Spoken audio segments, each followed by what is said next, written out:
Hi hello everyone, welcome back to Sonugiri Kannada vlogs. ಎಲ್ಲರೂ ಹೇಗಿದ್ದೀರಾ? ನಾನು ತುಂಬಾ ಚೆನ್ನಾಗಿದ್ದೀನಿ. ಏನಪ್ಪ ಇವತ್ತಿನ ವ್ಲಾಗ್ ಅಂದರೆ, ನಮ್ಮ ಮನೆಯವರಿದ್ದಾರೆ ಅಲ್ವಾ ಗಿರಿ, ಅವರು ಓನರ್ ಅವರ ಅಕ್ಕನ ಮಗಳದು ಮದುವೆ ಇತ್ತು. ಸೊ ಮದುವೆಗೆ ಇನ್ವೈಟ್ ಮಾಡಿದ್ರಲ್ಲ, ಮದುವೆಗೆ ಹೋಗಿ ಬರೋಣ ಅಂತ ಹೇಳ್ಬಿಟ್ಟು ಈ ಥರ ಔಟ್ಫಿಟ್ ಹಾಕ್ಕೊಂಡು ನಾನು, ನಮ್ಮ ಪಾಪು ಮತ್ತು ನಮ್ಮ ಮನೆಯವರು 3 ಜನನೂ ರೆಡಿಯಾಗಿ ಹೊರಡ್ತಿದ್ದೀವಿ. ಸ್ವಲ್ಪ ಟಂಗ್ ಟ್ವಿಸ್ಟ್ ಆಗ್ತಿರುತ್ತೆ, ಅಡ್ಜಸ್ಟ್ ಮಾಡ್ಕೊಳ್ಳಿ. ಮದುವೆ ಬಂದು ಬಿಡದಿ ಮಂಜುನಾಥ ಕನ್ವೆನ್ಷನ್ ಹಾಲಲ್ಲಿ ಇದ್ದಿದ್ದು. ಇಲ್ಲಿ ನಮ್ಮ ಮನೆಯವರು ಅಂದರೆ ಅಲ್ಲಿ ಹುಡುಗಿ ಕಡೆಯವರು ಇದ್ದರು ಅಲ್ವಾ, ಅವರೆಲ್ಲ ಒಂದೇ ಥರ ಯೂನಿಫಾರ್ಮ್ ಹಾಕಿದ್ರು. ಅಂದರೆ ಮದುವೆಗೆ ಎಲ್ಲ ಗೋಲ್ಡನ್ ಕಲರೇ ಹಾಕಿದ್ರು. ಅದನ್ನು ಹೇಳ್ತಾಯಿದ್ರು, ನೋಡು ಎಲ್ಲರೂ ಗೋಲ್ಡನ್ ಕಲರ್ ಡ್ರೆಸ್ನೇ ಹಾಕಿದ್ದಾರೆ ಅಂತ. ನೆಕ್ಸ್ಟು ನಾನು ಸೀರಿಯಸ್ಲಿ ಅಲ್ಲಿಗೆ ಹೋದ್ಮೇಲೆ ಅನ್ನಿಸ್ತು, ಮದುವೆಗೆ ಯಾಕಾದರೂ ಹೋದ್ನು ಅಂತ ಅನಿಸ್ಬಿಡ್ತು. ನಾನು ಮದುವೆ ಊಟ ಮಾಡಬೇಕು ರೀ, ನನಗೆ ಮದುವೆ ಊಟ ತಿನ್ನೋದಕ್ಕೋಸ್ಕರನೇ ನಾನು ಮದುವೆಗೆ ಬಂದಿರೋದು ಅಂತ ಹೇಳ್ಬಿಟ್ಟು ಅವ್ರಿಗೆ ಮದುವೆ ಕರ್ಕೊಂಡು ಹೋದರೆ, ಅಲ್ಲಿಗೆ ಹೋದ್ಮೇಲೆ ಯಾಕಪ್ಪ ಹೋದೆ ಅಂತ ಅನಿಸ್ಬಿಡ್ತು. ಅಲ್ಲಿ ಟಿಫನ್ಗೆ ಇಡ್ಲಿ ಮತ್ತು ಪೊಂಗಲ್, ಕೇಸರಿ ಬಾತ್ ಏನೋ ಕೊಟ್ಟಿದ್ದರು.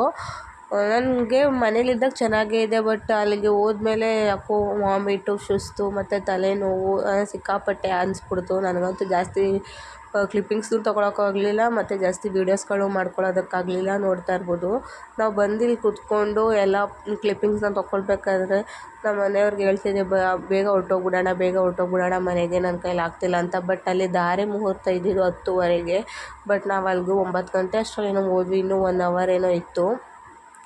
ನೋಡ್ತಾ ಇರ್ಬೋದು, ಅವಾಗ ತಾನೇ ನಾವು ಹೋದಾಗ ಗಂಡಿಗೆ ಶಾಸ್ತ್ರ ಎಲ್ಲ ಮುಗಿಸ್ಕೊಂಡು ಅವಾಗ ತಾನೇ ಗಂಡನ್ನ ಕರ್ಕೊಬರ್ತಾಯಿದ್ರು ಮಂಟಪದ ಹತ್ರ. ಆಮೇಲೆ ನೋಡ್ತಾ ಇರ್ಬೋದು, ಫೈನಲಾಗಿ ದಾರೆ ಏನೋ ಆಯಿತು. ನೆಕ್ಸ್ಟು ನನ್ನ ಹಸ್ಬೆಂಡ್ ಹೋಗಿ ಅಲ್ಲಿ ಮುಯಿನ ಕೊಟ್ಬಿಟ್ಟು, ನಾನು ಊಟ ಮಾಡ್ಕೊಂಡು ಬರ್ತೀನಿ, ನೀನು ಇಲ್ಲೇ ಕೂತಿರು ಅಂದ್ಬಿಟ್ಟು ನಾನು ಇಲ್ಲೇ ಛತ್ರದ ಒಳಗಡೆನೇ ಕೊಟ್ಟಿದ್ದೆ. ಅವರು ಕೆಳಗಡೆ ಡೌನಲ್ಲಿ ಏನು ಊಟ ಬಡಿಸ್ತಾರೆ ಅಲ್ಲಿಗೆ ಹೋಗಿ ಊಟ ಮಾಡ್ಕೊಂಡು ಬಂದರು ನನಗೆ. ಬಟ್ ಅವ್ರು ಬರೋ ಅಷ್ಟರಲ್ಲಿ ನಂಗೆ ತಿರ್ಗಾ ಯಾಕೋ ವಾಮಿಟಿಂಗ್ ಸೆನ್ಸೇಷನ್ ಶುರುವಾಗೋಯಿತು.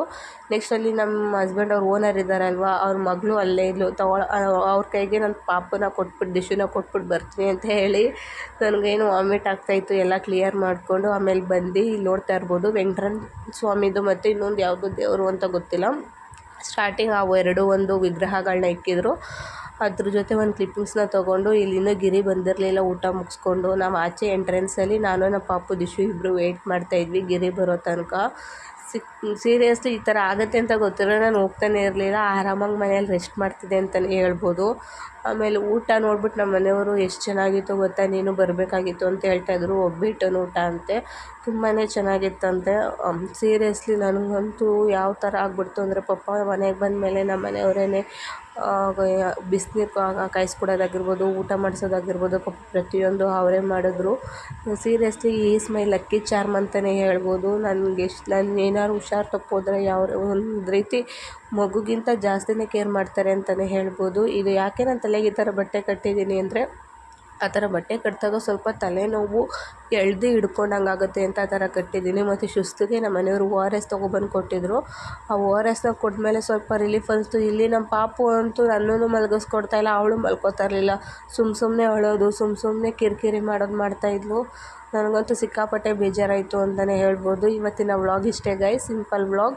ಹೋಪ್ ನಿಮಗೆ ವಿಡಿಯೋ ಇಷ್ಟ ಆಗಿದೆ ಅಂದ್ಕೊಳ್ತೀನಿ. ನಾನು ನಿಮಗೆ ನೆಕ್ಸ್ಟ್ ವ್ಲಾಗಲ್ಲಿ ಸಿಗ್ತೀನಿ. Take care, love you all, bye.